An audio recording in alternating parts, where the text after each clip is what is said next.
നമസ്കാരം, എല്ലാവർക്കും സ്വാഗതം ഡെയിലി അപ്ഡേറ്റ്സിലേക്ക്. ഇന്ന് 2025 ജൂൺ മാസം 8-ാം തീയതി ഞായറാഴ്ച. ഇന്നത്തെ ഏറ്റവും പ്രധാനപ്പെട്ട വാർത്താ അപ്ഡേറ്റുകളും അതോടൊപ്പം നാളെയും വരും ദിവസങ്ങളിൽ നിങ്ങളെല്ലാവരും അറിഞ്ഞിരിക്കേണ്ട, ശ്രദ്ധിക്കേണ്ട ഏറ്റവും പ്രധാനപ്പെട്ട അറിയിപ്പുകൾ, അപ്ഡേറ്റുകളൊക്കെയാണ് ഇന്നത്തെ ഡെയിലി അപ്ഡേറ്റ്സ് നിങ്ങളുമായിട്ട് ഷെയർ ചെയ്യുന്നത്. എല്ലാ പ്രേക്ഷകരും പൂർണ്ണമായിട്ട് ഈ അപ്ഡേറ്റുകൾ ശ്രദ്ധിക്കുക. വീഡിയോ എല്ലാവരും ഒന്ന് ലൈക്ക് ചെയ്ത് മറക്കാതെ ഷെയർ ചെയ്യണം. നമ്മുടെ വാട്സപ്പ് ഗ്രൂപ്പിൽ ജോയിൻ ചെയ്യുക. വാർത്തകളും അറിയിപ്പുകളും എല്ലാ ദിവസവും കൃത്യമായി നിങ്ങൾക്ക് വാട്സപ്പ് ഗ്രൂപ്പുകളിൽ ലഭ്യമാകുന്നതാണ്. വാട്സപ്പ് ഗ്രൂപ്പുകളുടെ ലിങ്ക് വീഡിയോയുടെ ഡിസ്ക്രിപ്ഷൻ ബോക്സിലും കമൻറ്റ് ബോക്സിലുമുണ്ട്. എല്ലാവരും മറക്കാതെ ഏതെങ്കിലും ഒരു ഗ്രൂപ്പിൽ ഇപ്പോൾ തന്നെ ജോയിൻ ചെയ്യുക. ഏറ്റവും ആദ്യത്തെ പ്രധാനപ്പെട്ട വാർത്താ അപ്ഡേറ്റ്: കേരളത്തിൽ വീണ്ടും മഴ ശക്തമാകുന്നു. ചൊവ്വാഴ്ച മുതൽ മഴ കനക്കുമെന്നാണ് കേന്ദ്ര കാലാവസ്ഥാ വകുപ്പിന്റെ പ്രവചനം. ഈ മുന്നറിയിപ്പ് കണക്കിലെടുത്തുകൊണ്ട് വിവിധ ജില്ലകളിൽ യെല്ലോ അലേർട്ട് പ്രഖ്യാപിച്ചു. ചൊവ്വാഴ്ച പത്തനംതിട്ട, ആലപ്പുഴ, കോട്ടയം, എറണാകുളം ജില്ലകളിലാണ് മഴ മുന്നറിയിപ്പ്. ബുധനാഴ്ച ആലപ്പുഴ, എറണാകുളം, തൃശൂർ, കോഴിക്കോട് ജില്ലകളിൽ യെല്ലോ അലേർട്ട് പ്രഖ്യാപിച്ചു.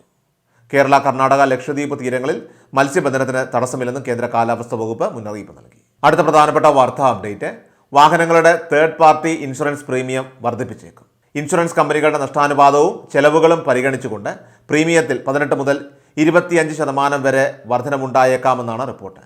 Insurance regulatory and development authority of India IRDAI നൽകിയ ശുപാർശകളോടൊപ്പം തന്നെ പ്രീമിയം വർധനവും കേന്ദ്ര ഗതാഗത മന്ത്രാലയം പരിശോധിച്ചു വരികയാണ്. 2-3 ആഴ്ചയ്ക്കകം മന്ത്രാലയം തീരുമാനമെടുത്തേക്കും. പൊതുജനങ്ങളുടെ അഭിപ്രായം തേടുന്നതിന് കരട് വിജ്ഞാപനം പുറപ്പെടുവിക്കാനും സാധ്യതയുണ്ട്. 4 വർഷമായി തേർഡ് പാർട്ടി ഇൻഷുറൻസ് പ്രീമിയത്തിൽ വർധനവ് വരുത്തിയിട്ട് ചികിത്സാ ചെലവിലെ വർധന, കോടതി നിർദ്ദേശിക്കുന്ന നഷ്ടപരിഹാരം, വാഹനപ്പെരുപ്പം എന്നിവ മൂലം സമ്മർദ്ദത്തിലാണെന്നാണ് ഇൻഷുറൻസ് കമ്പനികൾ അറിയിച്ചിരിക്കുന്നത്. പൊതുമേഖലയിലെ ന്യൂ ഇന്ത്യ അഷുറൻസ് കമ്പനിയുടെ 2025 വർഷത്തെ നഷ്ടാനുപാതം 107%. അതായത് ഈ വിഭാഗത്തിൽ ലഭിച്ച പ്രീമിയത്തേക്കാൾ 8% അധികം നഷ്ടപരിഹാരമായിട്ട് കമ്പനിക്ക് നൽകേണ്ടി വന്നു.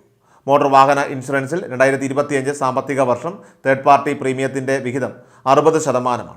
മൊത്തം പ്രീമിയം വരുമാന കണക്കെടുത്താൽ തന്നെ 19% വരികയും ചെയ്യും. അടുത്ത പ്രധാനപ്പെട്ട വാർത്താ അപ്ഡേറ്റ്: നമ്മുടെ സംസ്ഥാനത്ത് ഈ വർഷം SSLC പരീക്ഷയിൽ ഫുൾ A+.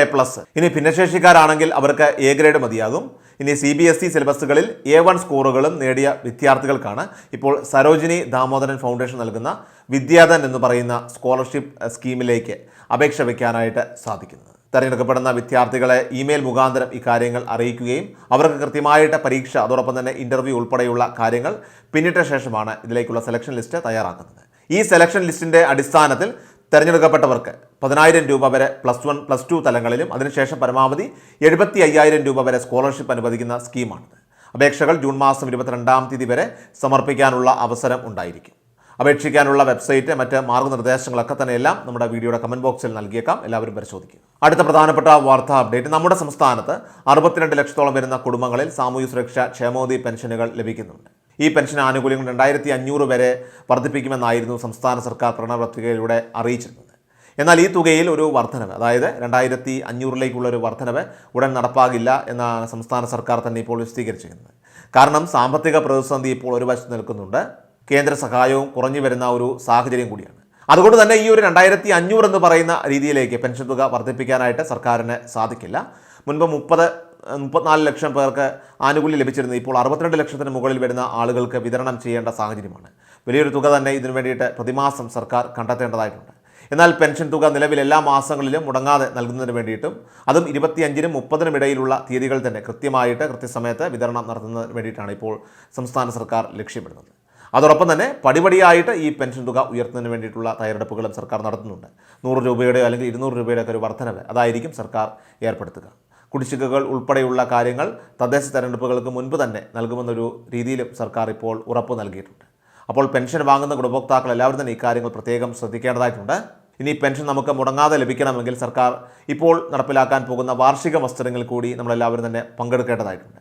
ജൂൺ മാസം 25-ാം തീയതി വാർഷിക മസ്റ്ററിങ് ആരംഭിക്കുന്നതാണ്. അതായത് കഴിഞ്ഞ മാസങ്ങളിൽ വരെ അനുവദിച്ച പെൻഷൻ തുക അത് നമ്മുടെ അക്കൗണ്ടിലേക്ക് എത്തിയിട്ടുണ്ട്, അല്ലെങ്കിൽ നമ്മുടെ കൈകളിലേക്ക് എത്തിയിട്ടുണ്ടെങ്കിൽ അവരെല്ലാം തന്നെ ഈ ഒരു വാർഷിക മസ്റ്ററിങ്ങിൽ പങ്കെടുക്കേണ്ടത് നിർബന്ധമാണ്. വാർഷിക മസ്റ്ററിംഗ് ചെയ്യുന്നതിന് വേണ്ടിയിട്ട് അക്ഷയ കേന്ദ്രങ്ങളിൽ എത്തിച്ചേർന്നാൽ മതിയാകും. 30 രൂപയോളമൊക്കെ ഫീസ് ഉണ്ടാവാനും അക്ഷയ കേന്ദ്രങ്ങളിൽ സാധ്യതയുണ്ട്. ഫീസ് നിരക്കിനെ സംബന്ധിച്ച് കൃത്യമായിട്ടുള്ള അറിയിപ്പ് ഇപ്പോൾ നമുക്ക് ലഭിച്ചിട്ടില്ല. വരും ദിവസങ്ങളിൽ സംബന്ധിച്ച അറിയിപ്പുകൾ വരുന്നതായിരിക്കും. അതുകൊണ്ട് തന്നെ കൃത്യമായിട്ട് ഇക്കാര്യങ്ങൾ എല്ലാവരും ഒന്ന് മനസ്സിലാക്കി വയ്ക്കുക. ആധാറുമായിട്ട് എത്തിച്ചേർന്നാൽ ഇത് ചെയ്യുന്നതിന് വേണ്ടി നിങ്ങൾക്ക് സാധിക്കുന്നതാണ്. ജൂൺ മാസം 25-ന് ആരംഭിച്ച് ഓഗസ്റ്റ് മാസം 24-ാം തീയതി അവസാനിക്കുന്ന രീതിയിലാണ് നിലവിൽ വാർഷിക മസ്റ്ററിങ്ങിൻ്റെ ക്രമീകരണങ്ങൾ, തീയതികളൊക്കെ തന്നെ ഇപ്പോൾ സർക്കാർ ക്രമീകരിച്ചിരിക്കുന്നത്. കിടപ്പ് രോഗികൾ ആരെങ്കിലുമൊക്കെ ഉണ്ടെങ്കിൽ മസ്റ്ററിംഗ് ആരംഭിക്കുന്ന സമയം തന്നെ അവരുടെ വിവരങ്ങൾ നിങ്ങളുടെ സമീപമുള്ള അക്ഷയ കേന്ദ്രങ്ങളിലോ അല്ലെങ്കിൽ നിങ്ങളുടെ വാർഡ് മെമ്പറെയോ അറിയിക്കേണ്ടതാണ്. ഏറ്റവും അവസാനമായിട്ട് സംസ്ഥാനത്ത് സ്വർണ്ണവില പരിശോധിച്ചാൽ സംസ്ഥാനത്ത് കഴിഞ്ഞ ദിവസം മാറ്റമില്ലാതിരുന്ന സ്വർണ്ണ നിരക്കിൽ ജൂൺ 7-ാം തീയതി ശനിയാഴ്ച ഇടിവ് രേഖപ്പെടുത്തി. 22 കാരറ്റിന് ഗ്രാമിന് 150 രൂപ കുറഞ്ഞ് 8,980 രൂപയിലും പവന് 1,200 രൂപ കുറഞ്ഞ് 71,840 രൂപയിലുമായിരുന്നു വ്യാപാരം നടന്നത്. ഈ മാസം 6-ന് വെള്ളിയാഴ്ച സ്വർണ്ണവിലയിൽ മാറ്റമില്ലായിരുന്നു.